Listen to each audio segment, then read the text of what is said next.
Somewhere in Iowa, 3 miles outside a town too small to appear on most maps, a farm truck rattled down a dirt road carrying 12 German women toward work detail.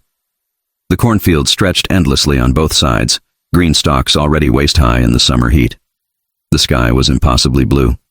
The air smelled of earth and growing things and a richness that felt obscene to women who had spent years breathing the ash of burning cities. At the farm gate, an American woman stood waiting. She was perhaps 40 years old, wearing a faded cotton dress and an apron dusted with flour. Her hair was pinned back in practical waves. Her hands rested on her hips as she watched the truck approach. And in her arms, wrapped in a blanket despite the heat, was a baby. The truck stopped. The engine cut. In the sudden silence, the baby made a sound. Not crying, but that particular cooing gurgle that babies make when they're fed and clean and content. One of the German women, Helene Brandt, 29 years old, former nurse from Dresden, felt her stomach turn to ice. A baby, fat-cheeked, healthy, pink-skinned, making sounds that spoke of safety, of abundance, of a world where infants didn't starve in their mother's arms. She closed her eyes and saw other babies, thin ones, silent ones, the ones she had tried to save in the hospital where she worked until the firestorm came and turned the building to ash with everyone inside it. But what happened in the hours that followed? What the American woman with the baby would do, what she would ask, what she would offer, would shatter everything Helene believed about enemies, about motherhood, and about which side of the barbed wire truly meant freedom. Helene Brandt had been a mother twice. Her daughter Greta was born in 1938. Perfect. 7 pounds, 2 ounces. Dark hair like her father's. A cry that filled the hospital room with something that sounded like music.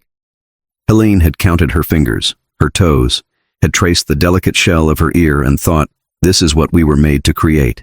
Not weapons, not war. This. Her son, Klaus, came in 1940, smaller, more fragile, but just as perfect. He had his sister's eyes, gray like winter mornings, and a habit of gripping Helene's finger with surprising strength when she fed him.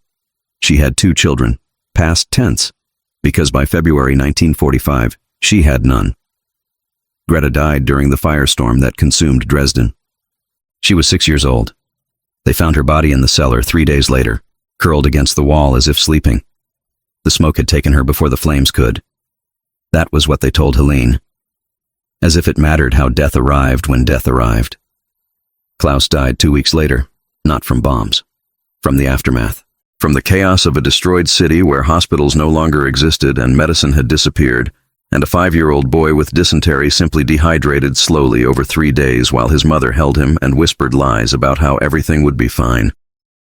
She buried him in a garden that had once grown roses. There was no coffin. There was no priest.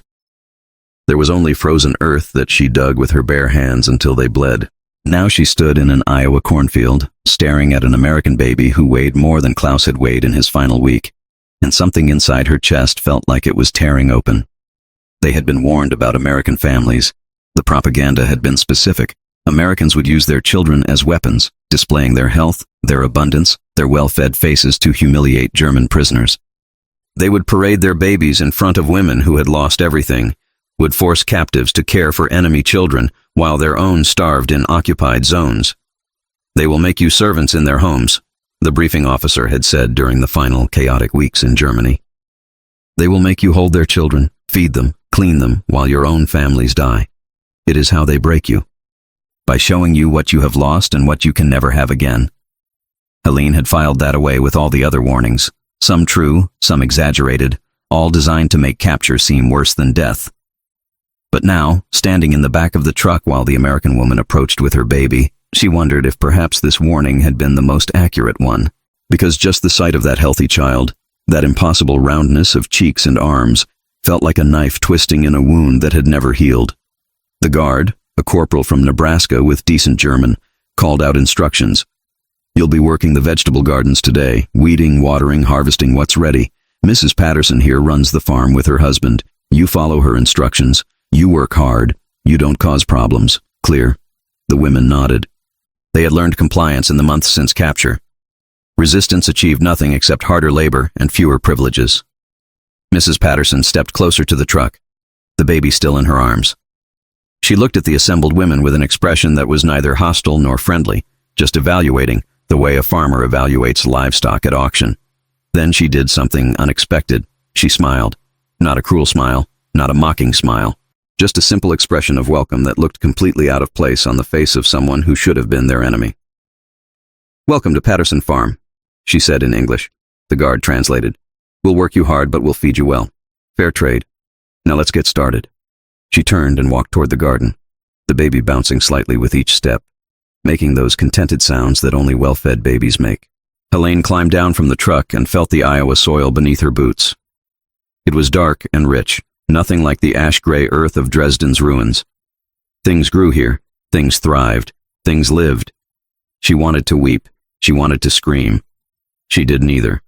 She followed Mrs. Patterson toward the garden, where rows of vegetables grew in perfect lines, where water flowed from pumps that worked, where food existed in quantities that seemed impossible to women who had watched their cities starve. Diary entry. June 17th, 1945, Iowa. First day at the farm. I saw an American baby today. She was fat. Not the healthy roundness I remember from before the war, but fat. Rolls on her thighs, cheeks like small apples, making sounds of contentment while her mother carried her through a garden that has more food in a single row than I saw in Dresden in the last 6 months. I thought of Klaus. How light he became at the end. How his ribs showed through his skin like ladder rungs. How he stopped crying when he no longer had the strength to make sound. This baby will never know that silence. This baby will never feel her stomach eating itself from the inside. And I hate her for it. I hate her mother for having what I lost. I hate this country for remaining whole while mine was destroyed. But most of all, I hate that I still remember how it feels to hold a baby. How they fit against your chest. How they smell of milk and safety. I thought I had buried those memories with Klaus. But the body remembers what the mind tries to forget. My arms remember their weight. My chest remembers their warmth. And seeing that baby today made all of it come flooding back until I could barely breathe. The journey to America had been a passage through unreality. Helene had been captured outside Dresden in March, swept up with other hospital staff when British forces arrived. She had expected execution, mercy killings for women who had served the Reich's medical system. Instead, she received forms to fill out, numbers to memorize, transportation to holding camps where American efficiency replaced German chaos. The ship crossing lasted 3 weeks. Below deck in hammocks that swayed with the ocean's rhythm, women whispered about what awaited them. Some believed they were being taken to labor camps in remote American territories, Alaska perhaps, or deserts where German prisoners would build infrastructure until they died from exhaustion. Others thought they would be distributed to factories, replacements for American workers who had gone to war. No one imagined farms. No one imagined Iowa. No one imagined standing in gardens so abundant that food rotted on the ground because there was too much to harvest. When the buses carried them inland, past towns that looked untouched by war, past children playing in yards, past shops with windows full of goods that had vanished from German shelves years ago, Helene had pressed her face to the glass and tried to understand. This country had fought the same war, had sent soldiers, had dropped bombs, had killed her husband somewhere in France where his body was never recovered. But the war had never touched their homeland. Their cities stood intact. Their children grew fat. Their gardens overflowed. The inequality of it felt like a physical weight pressing against her chest. The prisoner camp outside the town was nothing like the camps of propaganda nightmares. Barracks arranged in neat rows, fences that were more administrative boundary than prison wall. Guard towers where soldiers read magazines and seemed bored rather than vigilant. They were fed twice daily, meals that contained actual protein, bread that wasn't stretched with sawdust, vegetables that hadn't been salvaged from rot. Some women refused to eat at first, convinced the food was poisoned or drugged. Others, like Helene, ate mechanically, understanding that survival required calories regardless of their source. The work assignments came after a week of processing. Agricultural labor for those with farming experience. Factory work for those with industrial skills. Domestic service for a select few. Women deemed trustworthy enough to work in American homes under supervision. Helene had no farming experience, but she had been a nurse, which meant she understood hygiene, could follow instructions, and knew how to work long hours without complaint. They assigned her to Patterson Farm along with 11 other women. "It's good duty," the camp administrator told them through a translator. "The Pattersons are decent people. They lost their son in Italy last year. They'll work you hard, but they're fair. Don't make trouble, and you'll be fine. Lost their son. The words hung in the air like smoke. So the American woman with the baby was also a mother who had buried a child. The realization should have created some kind of connection, some shared understanding of grief. Instead, it made everything worse. Because Mrs. Patterson still had one child left. Still had a baby who would grow up in a country with intact buildings and functioning hospitals and food that didn't need to be rationed, while Helene had nothing. No children, no husband, no city, no future that looked like anything except ruins slowly being cleared one brick at a time. That night, lying in her bunk in the barracks, Helene touched her stomach where Greta and Klaus had once grown. The skin was loose now, marked with the silver streaks of pregnancy. Evidence of life that had been created and then destroyed. She closed her eyes and tried not to think about the baby at the farm, tried not to imagine what tomorrow would bring when she had to spend an entire day working near that sound, that terrible, beautiful sound of a healthy infant who didn't know how lucky she was to be born on the right side of the ocean. Morning came with the sound of the truck engine coughing to life in the pre-dawn darkness. The women climbed aboard in silence, their breath visible in the June morning chill that would burn off by midday. The drive to Patterson Farm took 20 minutes, following roads that cut through fields where corn was already knee-high and soybeans pushed green shoots through dark soil. When they arrived, Mr. Patterson was waiting. A tall man in his 50s, weathered by sun and work, his face carrying lines that might have been from smiling once, but now looked more like scars. He wore overalls and boots caked with yesterday's mud. His handshake with the guard was brief and efficient. He looked at the women with eyes that held no warmth but also no cruelty, just assessment. "We're harvesting lettuce today," he said in English. The guard translated. "Then weeding the tomato beds. Then we'll see about the beans. You work until lunch. Then you work until evening. Water's in the pump by the barn. Outhouse is behind the equipment shed. Don't steal. Don't break anything. Questions?" No one had questions. He nodded once and walked toward the garden, expecting them to follow. Mrs. Patterson emerged from the house as they passed. The baby was on her hip now, awake and alert, her small hands grabbing at her mother's collar. The woman had changed from her flour-dusted dress to work clothes, canvas pants and a man's shirt with the sleeves rolled up. Practical, efficient. She fell into step beside her husband, the baby bouncing with each stride, and led them to the lettuce beds where morning dew still clung to the leaves. "Start here," Mr. Patterson said, gesturing to rows that stretched for what looked like a quarter-mile. "Cut at the base, leave the root, stack them in the crates, try not to bruise the leaves." He demonstrated once, his knife slicing cleanly through the stem, the lettuce head coming away whole and perfect. Then he handed the knife to the nearest woman and stepped back. The work began. The sun climbed. The temperature rose. The women moved down the rows with the methodical efficiency of people who understood that speed meant rest, that finishing early meant less time under supervision. Helene worked near the end of the line, her hands remembering a rhythm they had never learned but somehow knew. Cut, stack, move, cut, stack, move. The lettuce was impossibly green, impossibly fresh, each head crisp and whole. In Dresden at the end, lettuce had been a memory. Vegetables came from hoarded jars or not at all. She had fed Klaus watered-down soup made from potato peels, had told him it was special food that would make him strong. He had believed her. Children believe their mothers, even when mothers are lying. Behind her, Mrs. Patterson moved through the garden with the baby still on her hip, checking the women's work, offering corrections in English that the guard translated into German. The baby babbled constantly, a running commentary of sounds that meant nothing and everything.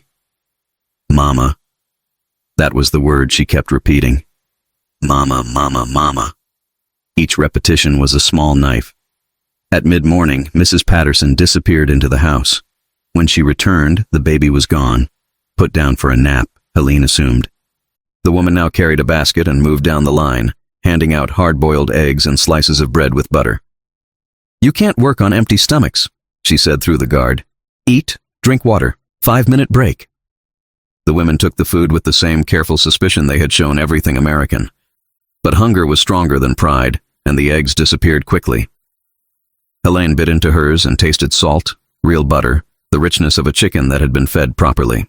She thought of the eggs they had made in Dresden at the end, powder mixed with water, fried in substitute oil, tasting of chemicals and desperation. This was real. This was abundance. This was what the enemy ate every single day while German children starved. The injustice of it sat in her stomach like a stone. Lunch came at noon. The women expected to eat outside, in the shade of the barn, separated from the family as prisoners should be. Instead, Mrs. Patterson emerged from the house and called out in English. The guard translated, his voice uncertain, as if he wasn't sure he had heard correctly. "Mrs. Patterson says you're to come inside. She's made lunch for everyone. Wash up at the pump first." The women exchanged glances. Inside, into the American house. It felt like a trap or a test or some kind of psychological game they didn't understand the rules for.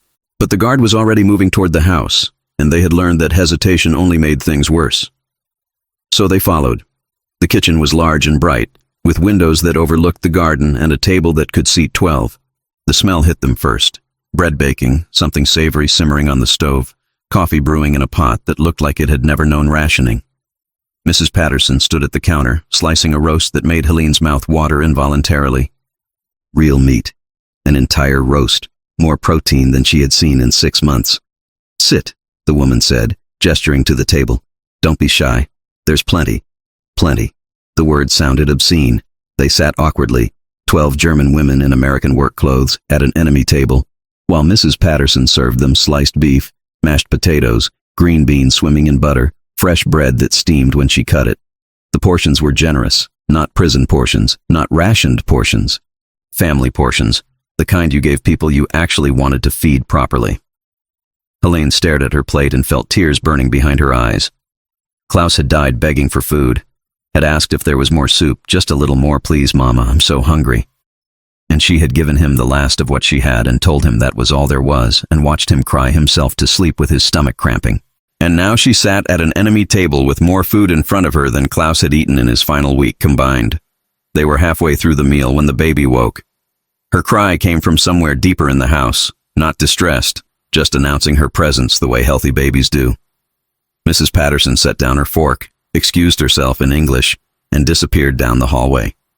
She returned a moment later with the baby in her arms, now changed and alert, and reaching for everything she saw. The woman sat back down at the head of the table and began eating one-handed. The baby balanced on her lap with the ease of long practice. The baby grabbed at her mother's fork, her cup, her napkin. Everything was fascinating. Everything needed to be examined with small, curious hands. Helene watched despite herself. Watched the way the baby's legs kicked with energy that spoke of muscles well-fed and strong. Watched the rolls of fat at her wrists, her ankles. Watched the complete absence of fear in those eyes. Eyes that had never seen bombs, never heard screaming, never watched their city burn. This baby would grow up not remembering the war, would hear about it in school as history, something distant and abstract, would never understand what it meant to be hungry, to be cold, to watch people you love die because there was no medicine, no food, no hope. The privilege of that, the sheer, overwhelming privilege, made Helene want to scream. "Mrs. Patterson finished her meal and stood, the baby still on her hip. She looked at Helene directly for the first time, and her expression was impossible to read. Then she spoke in English. The guard translated. "Would you mind holding her for a minute? I need both hands to clear the dishes." The words hung in the air like a challenge. Helene stared at the woman, then at the baby, then back at the woman. Her mouth opened. No sound came out. She tried in German. "I cannot." "It's just for a minute," Mrs. Patterson said, already moving closer. "She doesn't bite. Well, she might gum you a little, but she doesn't have many teeth yet." She was holding the baby out now, extending her toward Helene with the casual trust of someone who had no idea what she was asking. No idea that Helene hadn't held a child since burying her son. No idea that the weight of a baby was the exact weight of everything she had lost. No idea that this simple request, "Hold this baby," was the cruelest thing anyone had asked her to do since the war began. But Mrs. Patterson was waiting. The other women were watching. The guard was translating, and there was no polite way to refuse without causing exactly the kind of problem they had been warned not to cause. So Helene extended her arms, and Mrs. Patterson placed her daughter into them. The baby was heavy. Not objectively heavy, she couldn't have weighed more than 15 pounds, but heavy with the weight of survival, of health, of a body that had never known hunger. She settled against Helene's chest with the complete trust of a child who had never been given a reason to fear. Her small hands immediately grabbed at Helene's collar, her hair, exploring this new person with the same curiosity she brought to everything. Helene held her, and felt her body remember. This was how Greta had fit. This was Klaus's weight before the dysentery. This was the warmth of a living child, the movement of small lungs, the rapid heartbeat of someone whose heart had never had to pump blood through a body slowly starving. The baby looked up at her and smiled. That gummy, toothless smile babies give when they're content and safe and completely unaware of anything except the present moment. And something inside Helene broke. Not loudly, not dramatically. Just a quiet fracture somewhere deep in her chest, the kind that doesn't heal cleanly, that leaves permanent weaknesses in the architecture of a person. She wanted to hand the baby back immediately. She also wanted to hold her forever, to pretend for just a few minutes that this was her child, that Klaus and Greta had survived, that the war had never happened and her family was intact. But Mrs. Patterson was already taking dishes to the sink, moving with the efficiency of someone who assumed her request would be accommodated without question. So Helene stood in an American kitchen, holding an American baby, surrounded by enemy abundance, and tried not to cry in front of 12 witnesses who would report any weakness. The baby babbled something. "Mama, mama," and Helene whispered back in German, "I'm not your mama. Your mama is alive. You're very lucky." The baby didn't understand the words, of course. She just grabbed Helene's finger and held on with surprising strength, the way Klaus used to do when she fed him. The way Klaus did until he didn't have the strength to hold anything anymore. Diary entry. June 17th, 1945. Evening. I held an American baby today. Her mother asked me to hold her while she cleared dishes, as casually as if it were nothing, as if I were a neighbor woman stopping by for coffee instead of an enemy prisoner working her garden.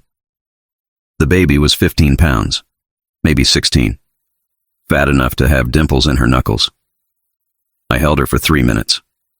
3 minutes that felt like 3 hours, 3 years, 3 lifetimes, compressed into the space between heartbeats. She smelled of milk and soap and safety. Klaus smelled of sickness at the end, of a body consuming itself because there was nothing left to consume. This baby will never smell that way. This baby will grow up strong and healthy in a house with enough food, in a country that wasn't destroyed, with a mother who doesn't have to choose which child gets the last of the soup. I should hate her. I do hate her. But I also, God help me, I also remembered what it felt like to hold a child who wasn't dying, to feel that complete trust, that weight settling against your chest, those small hands grabbing at your hair like you were the entire world. For 3 minutes, I pretended she was mine, that Klaus had survived, that I was still a mother instead of a woman who buried both her children in garden soil.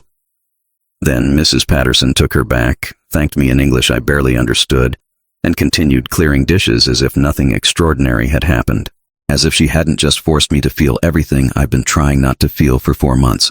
I hate her for that. But I also, and this is what frightens me, I also want her to ask me again tomorrow. The days developed a rhythm that felt both foreign and familiar.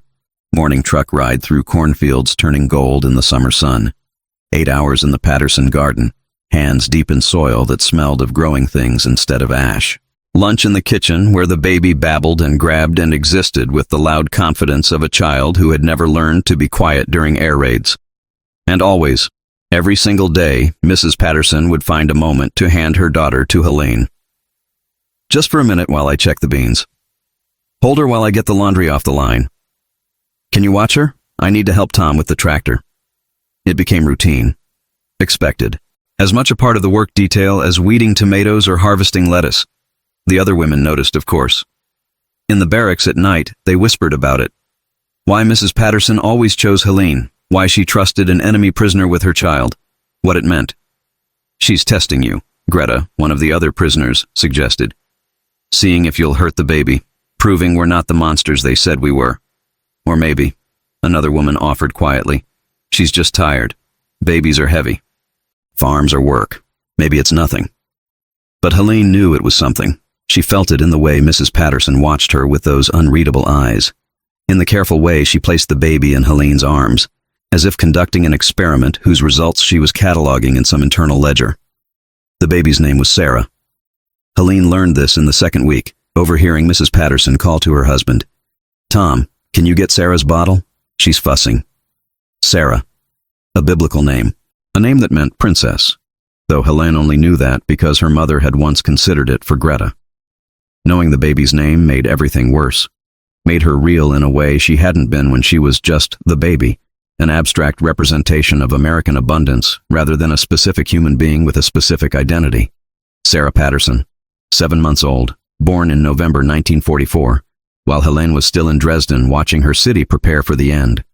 3 weeks into the work detail, Mrs. Patterson spoke to Helene directly for the first time. It was late afternoon.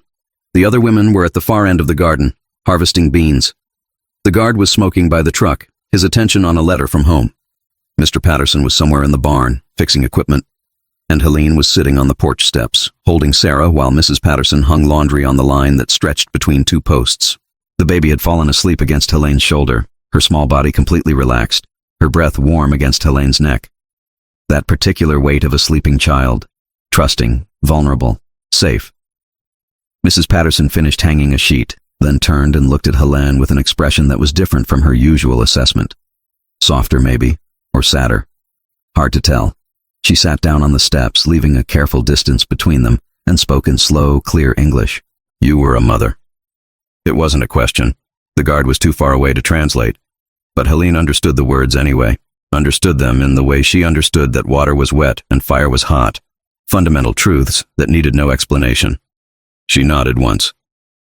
Mrs. Patterson pulled a photograph from her apron pocket. Creased. Handled many times. She held it out. The young man in the photo wore an American uniform. He had his mother's eyes and his father's strong jaw. He was smiling at the camera with the particular confidence of someone who had never been given a reason to doubt the future. "Michael," Mrs. Patterson said, "my son. Killed outside Rome, March 1944. She said it in English, but the meaning crossed all language barriers. Killed. Son. The universal grammar of loss. Helene looked at the photograph, then at Sarah sleeping in her arms, and understood suddenly why she was being chosen. Why Mrs. Patterson kept handing her this baby. She was being shown what remained. What survived. The child who lived while another child died. "I'm sorry," Helene said in German, knowing the woman wouldn't understand the words but hoping she would understand the tone. Mrs. Patterson nodded slowly, as if she had heard anyway. She tucked the photograph back into her apron and stood. "She likes you," she said in English, gesturing to Sarah. "Babies know. They can tell who's safe." Then she walked back to the laundry line, and the moment ended as quietly as it had begun. Diary entry. July 8, 1945. Mrs. Patterson showed me a photograph of her dead son today. He was 21, killed in Italy while my children were still alive in Dresden. We lost our children in different ways, to different causes, but we both buried pieces of ourselves in ground that will never give them back. She keeps handing me her surviving child. I think I finally understand why. She's not testing me. She's not punishing me. She's showing me that life continues after death, that Sarah exists not despite Michael's death, but because of the choice to keep living after loss. Or maybe I'm wrong. Maybe she just needs an extra pair of hands and I'm reading meaning into simple necessity. But today, holding Sarah while her mother hung laundry, I felt something I haven't felt since Klaus died. Not happiness, not peace, just the possibility of both. The recognition that my arms still remember how to hold a child, that my body hasn't forgotten how to care for someone smaller and more vulnerable, that perhaps being a mother isn't only about the children you gave birth to, but about the capacity to protect and nurture that remains even after those children are gone. I don't know if I'm allowed to feel this. Don't know if it's betrayal to hold someone else's living child when my own are dead. But Sarah fell asleep on my shoulder today, and for 20 minutes I pretended that time had moved backward, that Klaus was still alive, that this warm weight against my chest was my son trusting me to keep him safe. When Mrs. Patterson took her back, she said something in English I didn't understand, but she smiled, and I'm not certain, but I think she understands more than I give her credit for. August came with heat that made the Iowa soil crack and the corn leaves curl at their edges. The work grew harder, more watering, more weeding, longer hours to harvest before vegetables spoiled in the sun. The women's hands blistered and healed and blistered again. But the meals remained generous. The water remained plentiful. And Mrs. Patterson continued to place Sarah in Helene's arms with the same quiet regularity. One afternoon, during the brief rest period after lunch, Helene sat in the shade of the barn while Sarah explored the grass beside her, crawling now, fascinated by everything, grabbing at blades and pebbles and anything she could reach. Mrs. Patterson sat down nearby, watching her daughter with an expression that mixed pride and exhaustion, and something deeper. "Do you speak English?" she asked suddenly. Helene understood enough to nod. "Little, very little. But you understand more than you speak." Another nod. Mrs. Patterson was quiet for a moment, watching Sarah try to eat a dandelion.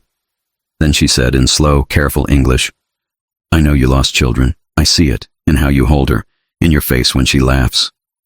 Helene's throat tightened. She tried to speak, failed. Mrs. Patterson continued, "Tom says I shouldn't get attached. Says you're prisoners. You'll leave when the war ends. Sarah will forget you. But I think—" She paused, searching for words. "I think mothers recognize each other, even across everything else, even across all this." She gestured vaguely, at the garden, the camp, the ocean between Iowa and Germany, the war that had put them on opposite sides of barbed wire. "My children died," Helene managed in broken English. "Boy and girl, bombs, sickness, both gone." The words came out wrong, grammatically fractured, but their meaning was clear enough. Mrs. Patterson nodded slowly. "I'm sorry. I'm so sorry." And then, in an act that would define Helene's understanding of mercy for the rest of her life, Mrs. Patterson reached across the space between them and took Helene's hand, just held it. Two mothers who had buried children, two women on opposite sides of a war, connected by the simple human gesture of touch that said, "I see your pain. I recognize it. You are not alone." Sarah crawled over and pulled herself up using Helene's knee, babbling something that sounded like triumph. She had successfully eaten most of the dandelion and looked very pleased with herself. Both women laughed. Startled, unexpected laughter that came from somewhere deeper than grief, somewhere that remembered joy was possible even after everything. In September, as the first hints of autumn touched the Iowa fields and the camp administration announced that repatriation would begin in the spring, Mrs. Patterson did something that violated every regulation about prisoner-civilian contact. She gave Helene a gift. It was wrapped in brown paper, handed over quickly during the lunch break when the guard was distracted and the other women were washing up at the pump. "Don't open it here," Mrs. Patterson whispered. "Wait until you're back at camp." Helene tucked it inside her shirt, feeling the rectangular shape against her ribs for the rest of the workday. That evening, in the barracks, she unwrapped it carefully while the other women crowded around to see what contraband the American woman had passed. Inside was a photograph. Sarah, sitting on a blanket in the garden, wearing a white dress and a huge smile. Her hands were raised as if reaching for the camera. Behind her, rows of corn stretched toward a horizon that had never seen war. On the back, in careful handwriting, "Sarah Patterson, August 1945. So you remember." Helene stared at the photograph until tears blurred the image. Then she tucked it carefully into her diary, between pages where she had written about Klaus and Greta, adding this living child to the record of her dead ones. "Why did she give you that?" one of the other women asked, her voice suspicious. "What does she want from you?" Helene thought about that question for a long time before answering. "I think," she said finally, "she wants me to remember that children survive, that life continues, that there is something after loss.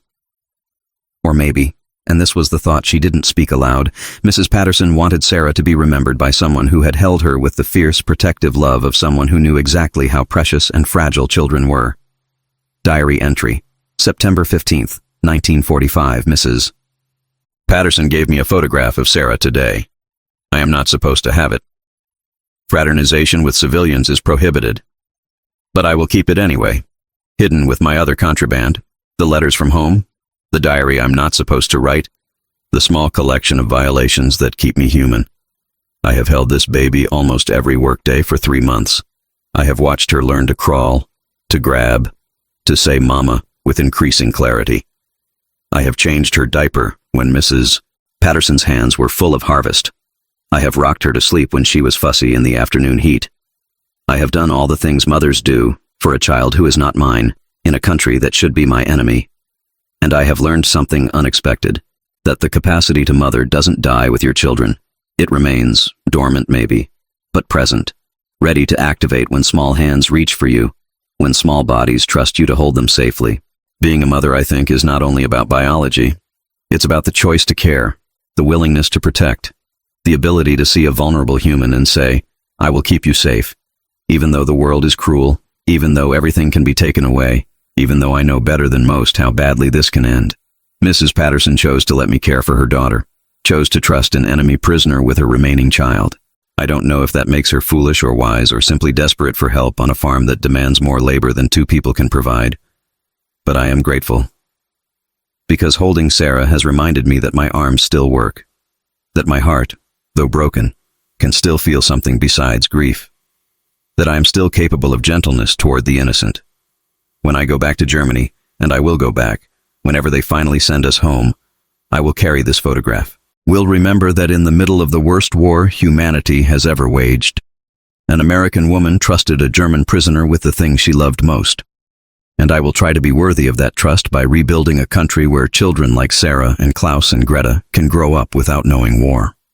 The first snow fell in November, dusting the Iowa fields with white that would deepen as winter took hold. The garden work ended. The harvest was complete. The women were reassigned to indoor labor, sorting seeds, repairing equipment, working in the camp kitchens where steam from cooking pots created false warmth.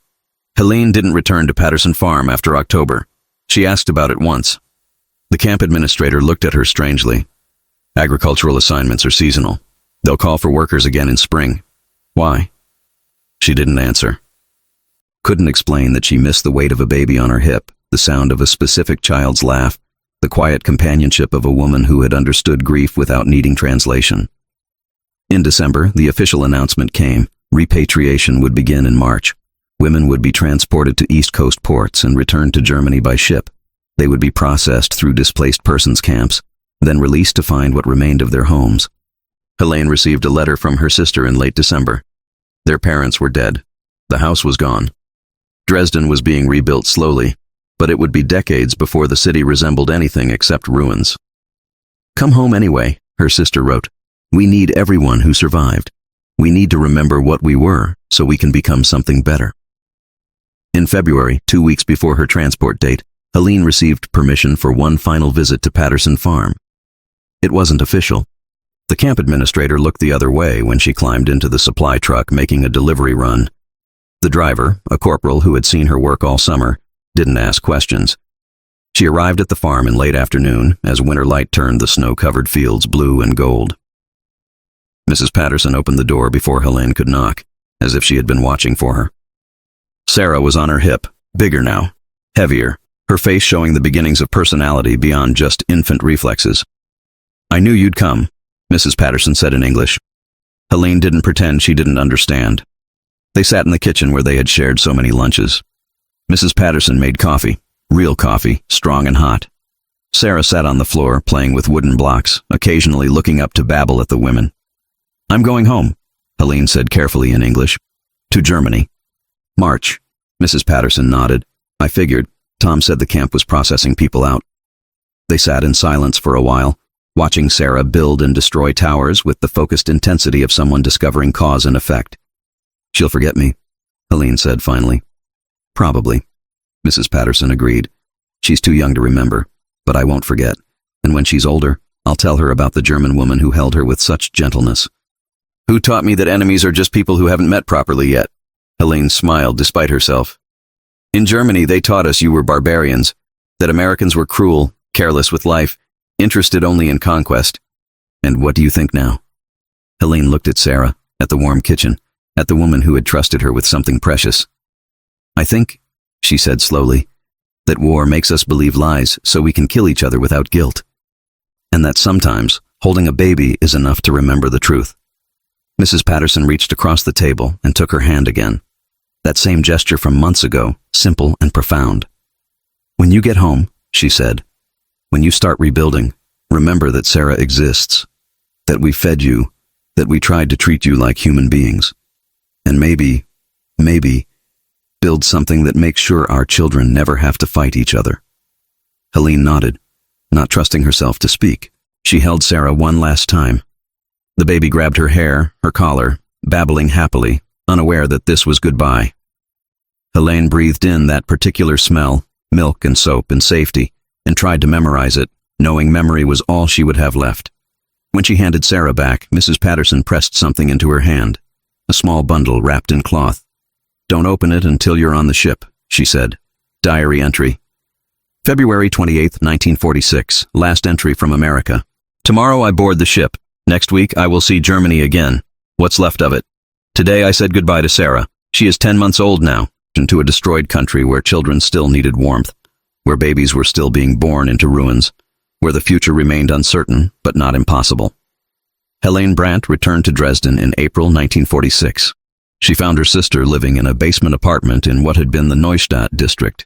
They held each other without speaking for a long time. She worked for the Red Cross, helping reunite families, process refugees, distribute aid that came in inadequate quantities but still came. She used her nursing training. She learned to work with limited supplies. She rebuilt a life from fragments. She never remarried, never had more children. The possibility felt like betrayal. Of Klaus and Greta, of the life she had lived before the fire.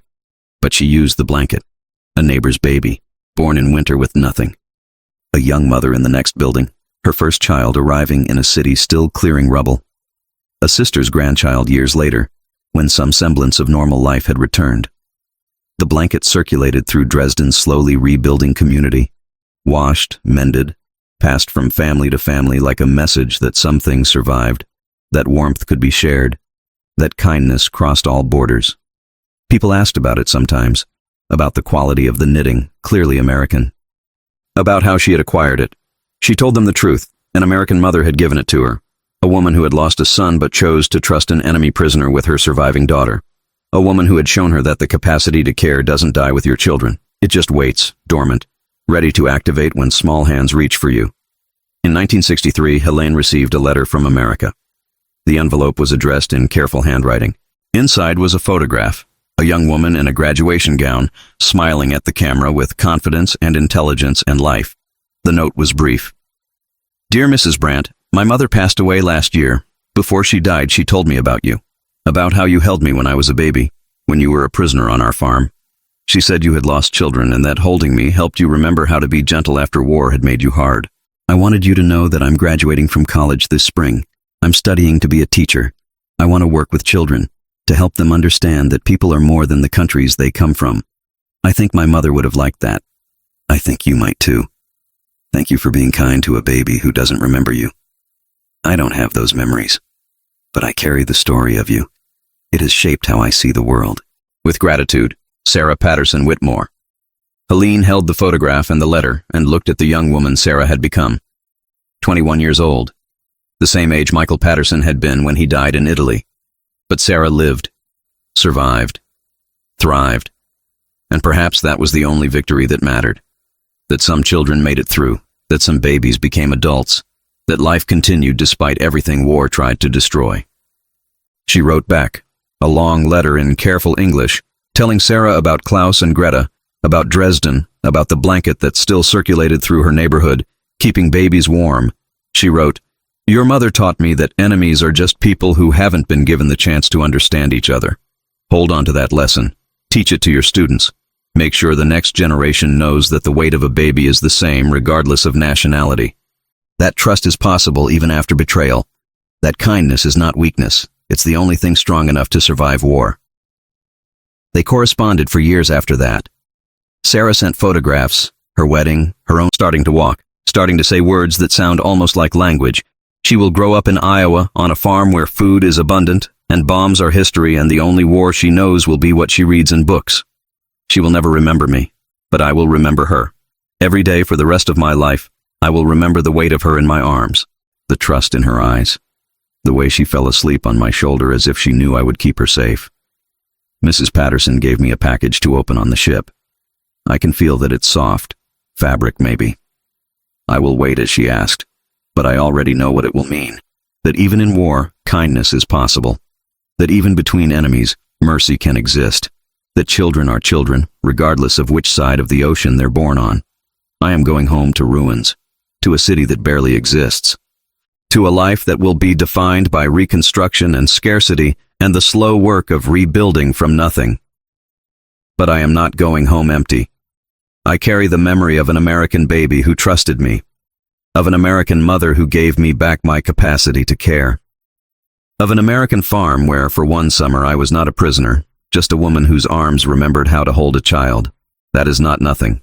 That is everything. The ship sailed east through March storms, retracing the route Helene had taken a year earlier. On the third night, when the Atlantic was relatively calm, she opened Mrs. Patterson's package. Inside was a baby blanket, white, hand-knitted with a pattern of interlocking circles that must have taken weeks to complete. Wrapped in the blanket was a note. Dear Helene, because I learned your name, even though we weren't supposed to use them. This was Michael's blanket. He used it until he was 3, then it went into storage. Sarah never took to it. She preferred the quilt my mother made. I want you to have it. Not as a reminder of loss, but as a promise. That some children survive. That love doesn't end when children die. That maybe, someday, you'll have reason to use this blanket again. If not for your own child, then for a neighbor's baby, a sister's grandchild. Someone who needs the warmth of a blanket knitted by hands that understand what it costs to keep children safe. Thank you for holding my daughter with such gentleness. Thank you for teaching me that German women are just women. Just mothers. Just people trying to survive in a world that has gone mad. When Sarah is old enough to understand, I will tell her about you. About the woman who lost everything and still had enough left to be gentle. God bless you, Helene. Build something good from these ruins. Mary Patterson. Helene held the blanket and wept, not the silent tears she usually permitted, but sobbing that came from somewhere below her ribs and would not be controlled. The other women in the cabin left her alone. They understood. They had all received goodbyes of one kind or another. Gifts, letters, small gestures from Americans who had proven to be far more complex than the propaganda had allowed. Helene folded the blanket carefully and placed it at the bottom of her bag, under her few clothes and the photograph of Sarah and the diary that recorded everything. Michael's blanket, given to a German prisoner by an American mother. Crossing the ocean, children, her life unfolding in the same Iowa where Helene had spent one summer learning to be gentle again. Helene died in 1987, in a rebuilt Dresden that looked almost nothing like the city she remembered. She was 81 years old. Among her possessions, her niece found a diary written in cramped handwriting, documenting a year in an American prisoner of war camp, a photograph of a baby in a garden, a white blanket, worn thin but carefully mended, that had kept dozens of children warm, and letters, decades of letters, from an American woman named Sarah, documenting a life lived in peace, in abundance, in a world where war was history instead of present tense. The niece donated everything to a museum focused on wartime experience. The curator who cataloged the items noted that they represented one of the most complete records of German prisoner agricultural labor in American camps. But to Helene, they had represented something else. Proof that even in humanity's darkest chapter, mothers recognized each other across all barriers. That holding a baby could be an act of resistance against everything war tried to teach. That the enemy's child, held with gentleness, became not a symbol of conquest, but a bridge toward understanding that neither side could have built alone. The blanket is still in the museum's collection. White, hand-knitted, showing decades of use and repair. The label reads, Baby Blanket, American Origin, approximately 1940. Carried by German POW Helene Brandt upon repatriation, 1946. Used to warm refugee children in post-war Dresden. Represents cross-cultural humanitarian care during WW2's aftermath. But the real label, the one Helene would have written, would say something different. This is what mercy looks like. This is the weight of trust. This is proof that even in war, some women chose to see each other as mothers first, enemies second. And that choice, repeated in small moments across barbed wire fences, saved more lives than any treaty ever could. Because in the end, holding a baby for 3 minutes in an Iowa kitchen became the education Helene needed more than any propaganda could provide. The lesson that all children deserve to survive, that all mothers share the same fears, and that the weight of a healthy infant is the exact weight of hope for a future where enemies become neighbors, prisoners become friends, and war becomes something we tell our children about so they'll know never to repeat it.